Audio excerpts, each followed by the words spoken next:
Welcome back to Only Talk Sports. So we talk sports every single day, or at least we try to. I'm Roach Jeffrey. Subscribe to the channel if you like sports content. Hit that notification bell so you never miss our video. I hope everybody's having a happy Valentine's Day. But one person that is not having a great happy Valentine's Day is Chris Holtmann, because he has just been fired as the Ohio State Buckeyes basketball coach. Chris Holtmann had a good start to his tenure at Ohio State, continuing the success that the legendary Thad Matta had at Ohio State. Thad Matta had a great career with the Buckeyes, and it was kind of ironic how Thad Matta is now the head coach of the Butler Bulldogs, whereas Chris Holtmann, he used to be the head coach of the Butler Bulldogs. Before that, he was the head coach of Gardner-Webb, but as you can see, every year he improved at Gardner-Webb, even getting them to the CIT tournament, and then at Butler, he took them to a Sweet 16 and 2 round of 32s, which, to be fair, Chris Holtmann was taking over a program that has had a lot of success before when Brad Stevens was the head coach. So it's not like he was taking over a super bad situation. And then again, when Chris Holtmann took over Ohio State,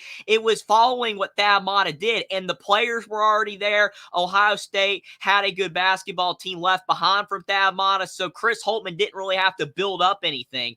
But he won, to his credit, because in his first 5 seasons as the Ohio State head coach, they made the NCAA tournament every single year, and they would have made it in the 2019-2020 season, but the postseason was canceled. So I do count it that they would have made 5 NCAA tournaments. But the problem was for Chris Holtmann is that his first season as the head coach of Ohio State, where they went 25-9, was their best season by far when he was taking over the program with all of Thad Matta's players. And that kind of reminds you of Juwan Howard over at Michigan, him taking over the team and all of John Beilein's fantastic players. And then he had a lot of success, but every single season since then, Juwan Howard has gotten worse, just like Chris Holtmann did. So Juwan Howard's a guy that I would have thought would have gotten fired first before Chris Holtmann, maybe along with Jerry Stackhouse or Kenny Payne. I was kind of shocked to see Chris Holtmann be the first coach to get the pink slip during this basketball season, but still, it does make sense, and you got to give credit to Ohio State for moving on from Chris Holtmann right now, because even though they're a football school,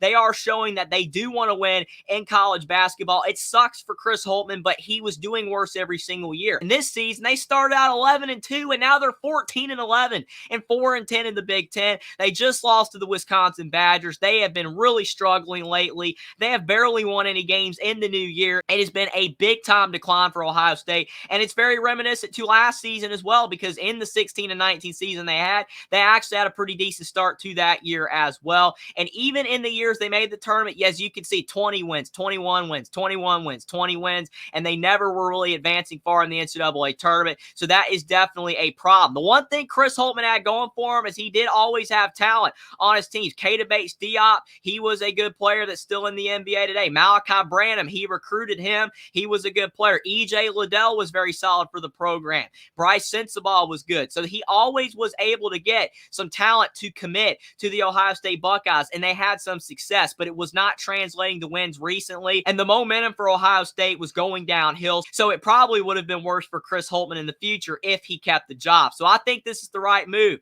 for Ohio State to fire Chris Holtmann. But there's a few coaching candidates that people are throwing out there to replace him. You got Pat Kelsey of Charleston, Wes Miller at Cincinnati, Lamont Paris at South Carolina. That's a hot name because Lamont Paris is doing a fantastic job down there at the Gamecocks right now, but it's only been his second season, so maybe he needs a little bit more experience before you know for sure whether he should be the right guy. Dusty May at Florida Atlantic. A lot of people think he should take the Indiana job if Mike Woodson gets fired. He's another coach that is slipping a little bit right now, but Dusty May, a candidate for Ohio State, and then Nico Medved of Colorado State. Chris Mack, who currently does not have a head coaching job, he's an option. Anthony Grant, Sean Miller of Xavier. One name they do not have on the list, though, is Jay Wright, that everybody keeps throwing around, but I'm glad this list did not include Jay Wright, because Jay Wright's not taking the Ohio State basketball job. For one thing, Ohio State is not one of the premier brands in college basketball, and I know Villanova really wasn't either until Jay Wright took over, but Jay Wright's already expressed tons of times that he's done coaching. I know coaches can change their mind, especially if they get an offer they can't refuse,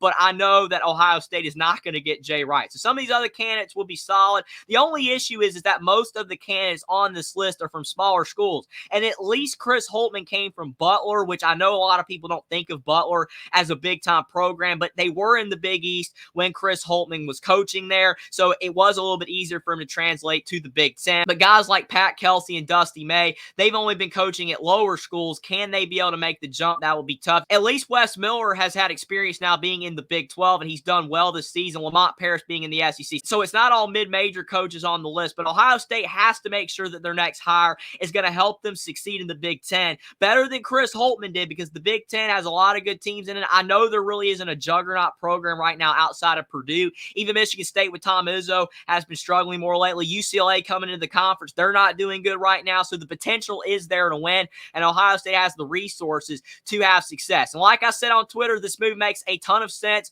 Chris Holtmann was consistently getting Ohio State to the NCAA tournament at the beginning of his tenure, but the last 2 seasons have been awful for the Buckeyes. Now Ohio State has to make sure that their next hire is a good one, or obviously that this firing will be for nothing. You got to make sure your next hire is better than the one that you just got rid of, or you're just going to be in an endless loop of mediocrity. But I do believe that the Ohio State Buckeyes are making the right decision to fire Chris Holtmann. It's just like with Juwan Howard and some of these other coaches that it looks like are about to be getting the boot soon. They started out well because of their previous coach. Chris Holtmann did well when he had Thad Modest players, but the further it went along, even though he was getting Malachi Branham and Bryce Sensabaugh, some talented players, they were not winning. They have an awful record in the Big Ten this season at 4-10, and I do believe that the Buckeyes needed to move on from Chris Holtmann, but they have to make sure that the next guy they hire will do a better job than what Chris Holtmann did, or this firing will be for nothing. But let me know what you guys think in the comment section down below, whether you think that the Ohio State Buckeyes made the right decision to fire Chris Holtmann, and whether you are surprised that they fired him now, or if you thought that they were going to give him a little bit more time, at least to the end of the season, and who you possibly think Ohio State will hire to be their next head basketball coach. Subscribe to the channel if you like sports content. Like this video down below. Follow me on Twitter as well. Link is in the description, and I'll see you next time.